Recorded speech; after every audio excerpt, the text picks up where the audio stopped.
Hi everybody, it's William here with Living with Optimus. Tonight I wanted to do a video about range anxiety. Is it real? Why does it exist? And what do we do about it? And how long does it last? So, is it real? I'd have to say yes. Almost everybody I have talked to, you see people around in parking lots driving an electric car, see them at the charge stations driving an electric car, and sort of the range anxiety comes up. And yes, it seems everybody has had it. Everybody gets it at first. And that doesn't seem to matter whether you're driving a Leaf, the Ioniq, if you're driving a Tesla, everybody seems to start off with it. So how long does it last? Seems to be two different categories for that. If you own your own house and you're able to charge at home, the average answer seems to be about a week. They sort of get into their routine, and in a week they go, I could see it did what I needed to do, and that was good. Now, if you're like us and you live in a condo and you can't plug in at home, then I seem to be average. It took me 2 weeks. And after 2 weeks and we'd done our routine and I saw that it worked for us and I didn't have to go charge, 3 times a week. The range anxiety is gone now. And I go to the gym now and plug in while I'm at the gym. And so I've had to plug in once in 2 weeks at a supercharger just because we did a whole bunch of extra driving, making videos and stuff. So I put on 15,000 kilometers in under a month on the thing. So we do more driving than average because the average Canadian does about 41 kilometers a day. And so we're a bit over that average, and it still works fine for us. It's easy to figure out what you do. Just, one Monday morning, hit your triponometer and put it to 0. Drive for 7 days, divide your total by 7, and that'll give you an average of what you do per day, and it's probably less than you think. It seems that's what most people say. They say, "Oh, I didn't realize it did so few kilometers in a day." So that's something to keep in mind. So everybody seems to have it, and it seems to last a week for those that own, and 2 weeks for us that can't charge where we live. So why do we have range anxiety? And I thought, well, it's probably one of 3 reasons. One could be all the naysayers, those that are just totally against electric cars, they're totally against renewable resources, and they're always there with a comment about how they're crap, they're garbage, they have no power, they're built bad, they're going to die in 3 years. And as I did more research and learned more, I realized all the misinformation that was being spread. So if they can't get the information right, then the range anxiety thing is probably incorrect as well. They'd be saying things like, they pollute more than ICE vehicles do, which of course is so far from the truth. And I'm actually going to do a video on that probably next. I did the research and figured it out and got a good idea of how it compares, so I thought I'll do a video on that. But anyway, so after you sort of learn more and do your research, you'll see that those negative comments there's no beef behind them. So the second reason I figured was what we see in the media. Whether it's the papers or the magazines or somebody doing a focal point on the news or some program, and they always seem to be negative on Tesla and EVs. They seem to be most times, major corporations own most of the mass media, and they're in bed with the fossil fuel industry, so it makes sense. And what they'll do is they'll take the worst case scenario and they'll take the bottom of the rung EVs, and they won't run the full gamut of everything that's out there and available and what may work for you, and they just try and give it sort of a negative view. And range, they don't have the range is one of the things. So again, after more research, learning what to look for, learning to just sort of click on and watch and read the ones that are fact-based. I don't need somebody to tell me whether it's good or bad or ugly. I want the facts so I can figure that out for myself. And once I did that, I wrote off the media as well. So what is it then? I think it's just that our fear of the unknown. We just don't know. None of us have owned electric cars. Most of us haven't driven one. We spent our whole life, especially if you're my age, with a gas car. Your red light goes on, you pull into a gas station, and you fill it up, and you're gone. So we have no idea what electric cars is like, right? And then you get it, and you drive it for a week, and you go, this is fine. This works. You might have to plan a little bit more, especially on long trips. But you sort of find out that, all that anxiety was nothing. It fades away pretty quickly. Like I said, with me, it was about 2 weeks. So what can you do about range anxiety to help sort of rein it in and take care of it? Well, I think that it's two categories. One, if you own your own house and you can charge at home, and the second category would be people like me where you know you're going to have to go to a charger to charge up. So if you're at home and you can charge, the thing I would suggest first is you get an electrician and you put a 220 outlet into your garage or under your park space and use that to charge your vehicle. It charges at like somewhere between 30, 32, 35 kilometers an hour. You plug in every night or every second night or whatever, depending on how much you drive. Here in BC, you pay 8 cents per kilowatt hour, and my Tesla uses 26 kilowatt hours per 100 miles or 160 kilometers. So that's your cost, 8 times 26 for 100 miles or 160 kilometers. So it's pretty cheap. So when you're going to go, so the main thing is when you go to pick your vehicle, you want to do your research and pick the right vehicle for you, because you need a vehicle that's going to work 97% of the time. Nothing works 100% of the time. If you have a truck, sometimes you need more capacity, so you wish you had a car. If you have a car, sometimes you want to haul something, you don't have a truck. So nothing works 100% of the time. But if you're going to buy an electric car, it has to work most of the time.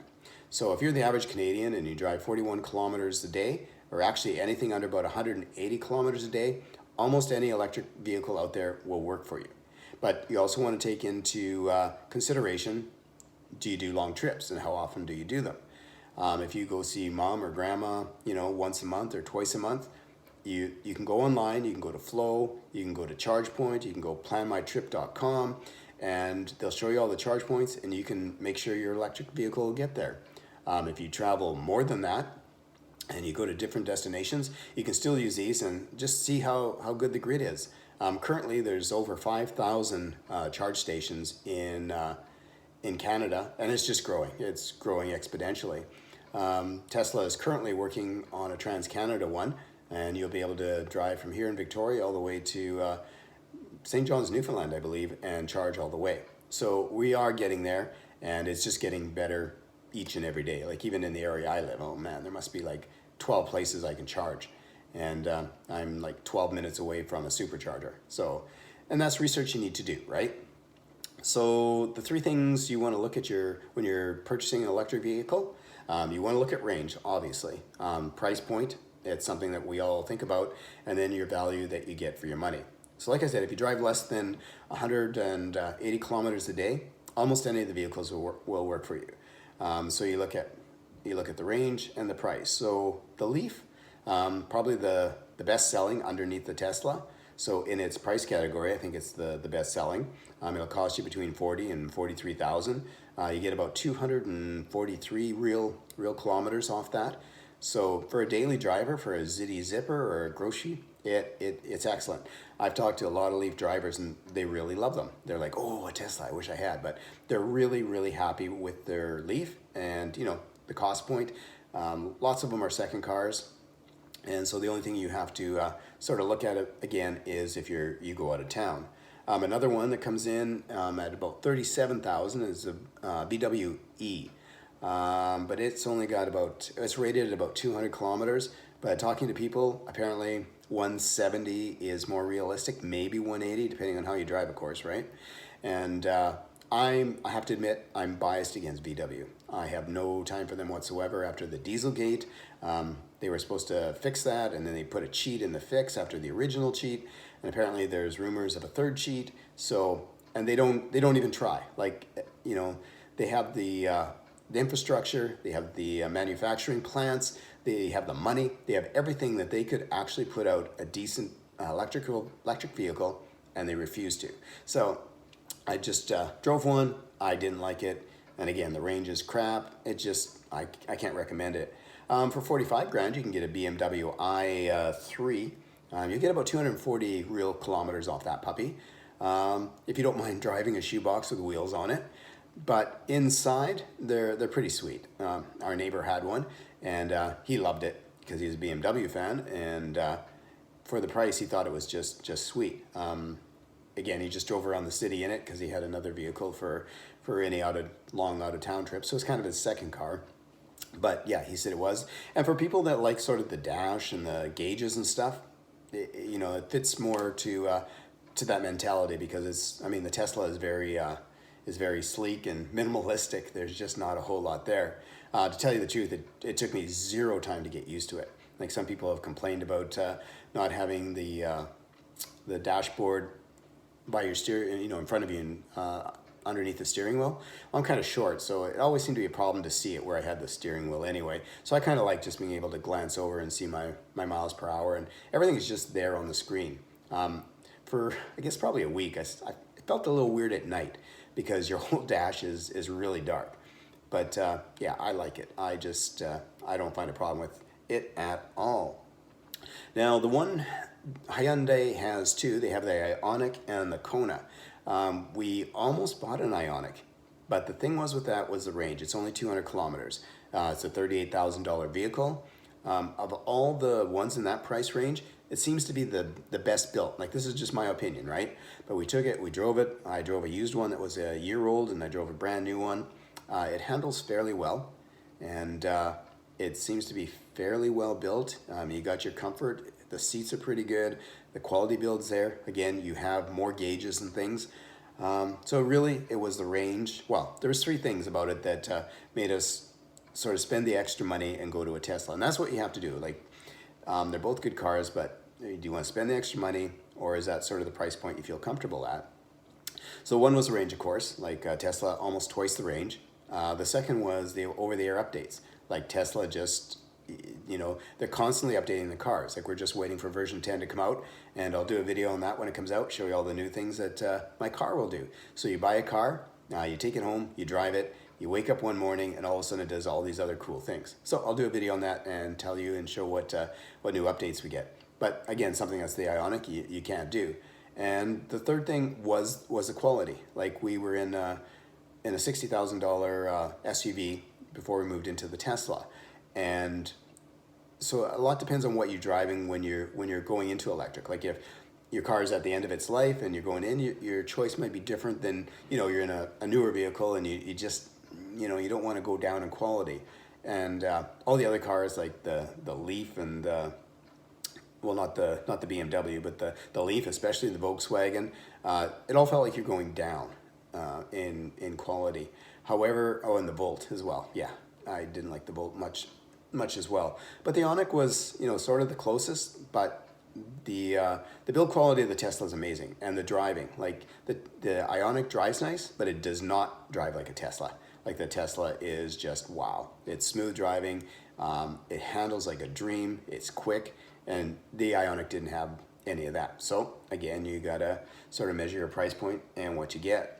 Hyundai also has a Kona, which is kind of an SUV. That's about 45,000, but it's got a, you know, around 300 range, so that's not bad. And then last is a Chevy Bolt. Again, very cheap build. You're paying about $44,000 for that car. I mean, it does have about a 360 kilometer realistic range, maybe 350, but it's the build quality. It's like driving a little subcompact that, you know, cost you $45,000. And yeah, so that was just a no-brainer. So then you move up, right? So those are things, you know, if you're charging at home, all those cars will work, you know, as long as you're out of towns, you know, work within the 200 kilometer range, or a little bit better for some of the others. So then you move up to the more expensive ones, and the Tesla starts at $54,700. You get a 300 and it's rated 386, but we find about 375 is the realistic range on that. Fast charges, you got your charging network over, and the build quality. Like, you get quite a bit for your money. The Audi has an electric car. It's a beaut. The range is 300 kilometers, so you only get 300 kilometers with it. The charge rate's pretty good. It's not anywhere near as fast as the Teslas, but it's luxurious inside. Like, it is an Audi, right? So you're paying for the name, you're paying for the luxury. Again, you have your gauges and everything, but it's a $90,000 vehicle. So you have to think about that. The other one would be, I guess, the Porsche Taycan. Now we're talking real money. Like, this is if you have sort of money to burn. Anyway, in my circles, none of us are are going to be able to afford this. So this one's brand new out. It starts at $150,000. It's almost equal to the Tesla in most things. The charging is fast charge. It charges up quick like the Tesla. And the luxury, oh my goodness, it's a Porsche, right? It's definitely got the luxury. It's not as fast as an upper end Tesla, like we were talking 150 for the Porsche. But just sort of a note, you're not really going to want the 150. It's base. I kind of figure I went to the site and sort of plugged in, and yeah, you're looking more at 180 for a car that you'd want to drive off the lot. And even at that, the S Performance kicks its butt. The top end on the Taycan's a little bit more, but off the line it's a good second and a half slower. And like I said, other things it's pretty even. But if you get the higher end Tesla and you spend $110,000, the luxury's there as well. So, sorry, but if you're sort of a Porsche fan, you now have an electric Porsche that you can buy if money's no object. And realistically, the electric Porsche kicks ass on all its ICE Porsches. So now you can go electric, and you have the torque, you have the speed, you have the takeoff that, aside from the higher end Teslas, it just kicks ass. If you're going to talk really high end, you can go Tesla Roadster, which starts at about 210. And yeah, there's just no car that touches it. Like, it's got more high speed than the Taycan. It's just a luxury vehicle inside. I've only seen sort of pictures, haven't seen one in real life, but the stats on it are just amazing. Like, it's a rocket on wheels. So yeah, and the Taycan doesn't even come close. So if you're gonna spend $180,000, do you want to spend $30,000 more and get the brand new Roadster when it comes out? That's a problem I'll never have to worry about. So that's just what I wanted to go over with the range anxiety. So like I said, if you're at home and you can charge every day and you put the plug in, almost any car will work. You just have to go and do your research, look at the stats. If you're like us, you might want to go up 300 plus range is what I'd say. Anything over 300 kilometer range, like real range, because their suggested range isn't. So read up. There's articles out there where they've taken them and tested, and they'll tell you what the real range was. I tried to sort of note most of that in the video here, but it's just do your research and you'll find out. And yeah, so good luck. So hopefully you like my videos. If this helps you buy an electric car, thumbs up. If it helps you buy a Tesla, I always put my code at the reference code at the bottom of my videos. You can click on it, and it'll take you to where you can buy your Tesla. And if you use the code, you get 1,000 free miles or 1,500 free kilometers, and so do I. So that's kind of cool. Please, if you like the video, hit the like button. If you're watching on YouTube, you can subscribe. You can also hit the bell, and YouTube will let you know anytime I put out a new video. And that is all good. You can put any comments below, ask any questions. I will try and answer them, and if I can't, I'll find an answer for you. So that is it for this time. We will see you next video. Bye-bye.